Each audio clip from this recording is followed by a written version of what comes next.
to our channel. Welcome to our channel. Everyone, chest up. Take one. Hello, everybody. Welcome back to our channel. We have some special guests, like we said, so we're just gonna introduce. They're gonna introduce themselves right now. We'll start on this end. Hi, I'm Crystal. I'm Luana. And I'm Nicole. And these are our cousins. We have our mothers on this side who are going to be asking us questions. But questions that we do not know. We don't know what they're gonna ask us, so hashtag cousins. Well, can we just talk about how long it took us to actually do this video? So we were supposed to do it like 3 days ago, and then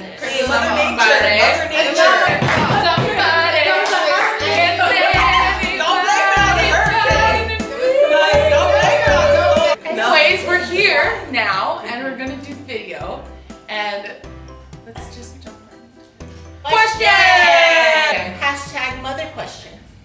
Question number 1. What is the funniest Cuzzy story you remember as a child? I got one. It's a bench. Okay, If I tell them, I'm gonna kill it. Somebody else tell it. Okay, I'll tell it. Okay. Don't So, kill it. when we were young, we would go to this place called Makapala. Yep. To bonfire it out there, and we wanted to do marshmallows and, you know, just have fun, talk about boys. So, we all decided to make our mallow. We were on the bench eating our s'mores. And all of a sudden, you see, it was kind of on a slope a little bit, so we were like this. And all of a sudden, we kept going. It was like slow motion. Like, what?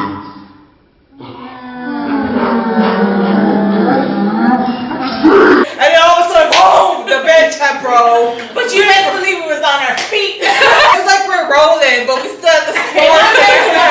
So yes, I have to say that's my fondest. Yeah. What are your favorite foods and what memory is attached to that food? Wow. Grandma's what? A punny what? Cake. Oh my gosh. Honey cake. Hashtag white sauce. Double animal style, and my fondest memory was on my honeymoon when we loved to eat food and bonded, and we literally got a box of 6 doubles animal style just for us. My favorite time was 7-Eleven nachos. Yes. Nachos and Musabis from 7 little Slurpees. Yes. I think mine was Auntie Lanu's spinach rolls. Oh yeah. Close to my Those are heart. good. Look to your right, starting with Crystal, and describe the Cuzzy next to you. So this is my sissy. I would describe her as very, very thoughtful and creative and very unique. Okay, this is my cousin Toriel, the youngest of the bunch.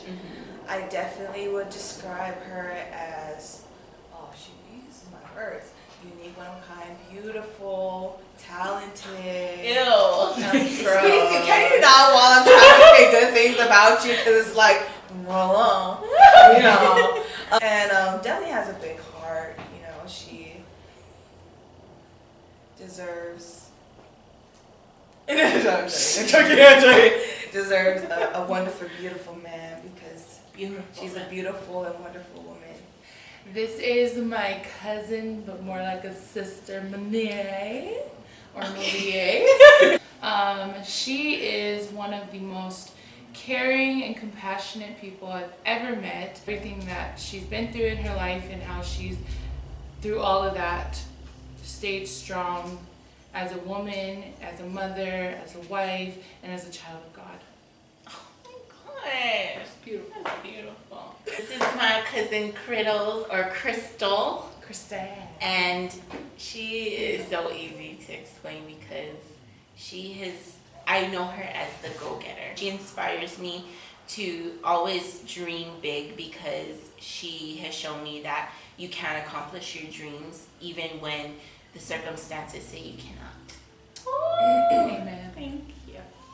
All right, well, we're skipping over there to my older sissy, Nicole. She's basically the leader of the pack since day one. I've always looked up to her. We grew up dancing together, hula growing up, and she's always the one we aspired to just be modeled after as a dancer. She's beautiful inside and out. She's a great, great mother to my little niece, Hadassah. Although I give her a hard time a lot, I do love her. What are sisters for?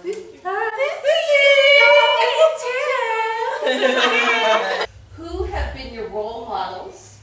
What about them do you admire? I look up to a lot of people, but I think my top two would have to be my mom, of course, and my grandma. They are the shining examples of what a woman's strength is through adversity. At the core of their strength, it was because of their family and their kids, and they devoted their life to their family, and that's what I want to be. And I can't go on if I'm gonna cry.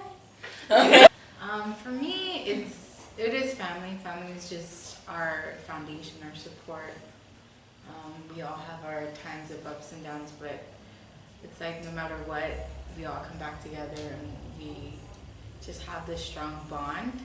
And we're all sisters, really. I mean, cousin titles or whatever else, we're really sisters together. Growing up, I've always had my aunties that I looked up to. They were the originators of this makeup interest and dressing up and getting dolled up. So I always looked up to them. And also the dancing.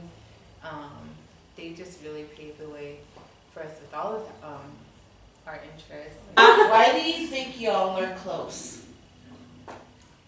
Because we had to be. Seeing like back then compared to now, it's like we didn't have iPhones and things to keep us busy with electronics. We were all about like being creative and just entertaining ourselves. Right. Pageants and Unique and creative children. Ricky Lake show. Oh my God. Ricky Lake. Like yeah, it's just to be like with family and not being on our cell phones or this or that. It's like created a special bond with us, I think, and still to this day, you know, we still have fun and we still can act crazy and be funny and just have a good time, you know. But we know how to be serious and encourage each other and be there and support and just rely on each other in a good way too. What is the hardest thing you endured this past year? So my hardest thing, I think, would have to be my attempt at weight loss. It's just been a roller coaster ride. But at the end of the year, I lost close to 50 pounds, which I'm happy about. There'd be great seasons within the year, and then there'd be I almost just let it all go. But I'm determined to let 2015 be the year that I really buckle down and just try to achieve my dream of being back in shape. The hardest thing about 2014 was leaving it single again. Just kidding, it wasn't that hard actually. Hardest thing for me, I mean, I had good and bad, but I guess the struggles was at the beginning of last year, just, I guess, health issues. We thought I had a tumor in my head. That was kind of stressful. Finding out that it's not that, thank you, Jesus, but it is PCOS. There's not a lot of research out there or cures right now. And it affects you having a baby, which is what I'm wanting to do after I get married. You know, just hearing the thought that it could be a struggle and you see infertility and it just kind of freaks you out a bit. There's a lot of goals and dreams that I want, and having kind of the anxiety or the fear that, oh, is it going to happen, you know, like toward the end of the year, doing church. God really gave me just these clear visions, and he gave me a vision with me in a hospital bed carrying a baby, holding a baby, and he gave me a vision of, you know, I might start crying.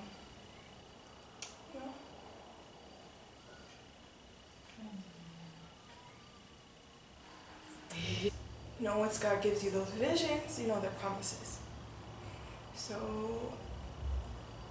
I was able to, let go of the fears and doubts of this past year, and looking forward to seeing those promises come true.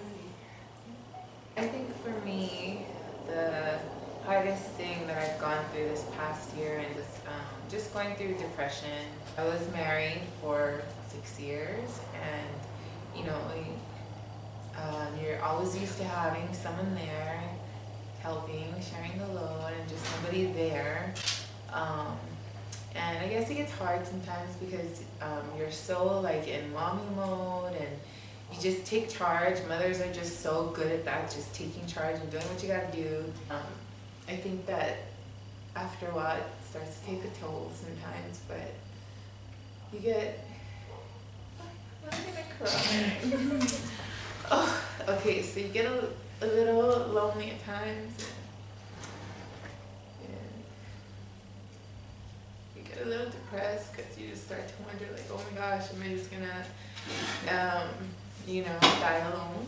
But I have to remember that this season I've devoted to my daughter, and she's only going to be this young for so long. So the whole thing of just sacrificing you, sometimes you get in the woe is me mode, and so I'm starting to learn a little bit better how to just snap myself out of it and enjoy her and enjoy the life that I have. So Looking back at your life, what word of wisdom would you give or share with a young woman finding her way in life? I got it. Go tired. Take it home. Don't settle for anything less than you deserve. And if you don't know what you deserve, then you need to figure that out before you even get with anybody. The bad can eventually turn into good, and don't let that hold you back and think that you can't do anything else, that you just have to stay down.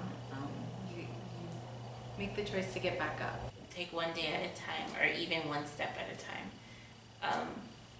I think when you start to look at the big picture and how far you have to go, or how far from where you are to where you want to be is, in any aspect of your life, it can be overwhelming and discouraging, and can instill fear and doubt in you. But when you just take one decision at a time, one choice at a time, one step at a time, one day at a time, you will make those changes, and eventually you'll get to where you want to be. To stay strong, to be confident, to hold yourself with dignity, always, because you are a princess. You can do anything that you want to do, be anything that you want to be, anything that you set your mind to.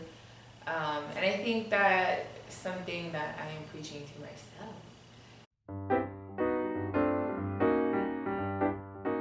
We would share a room, and I would have all my bags in the room, and I don't know what we fought about or whatever it was, but I remember coming downstairs, and outside of her room was all my bags packed, ready to go. Oh my god. Can we raise our hand? Can any of us raise our hand if you've been bitten by Toria?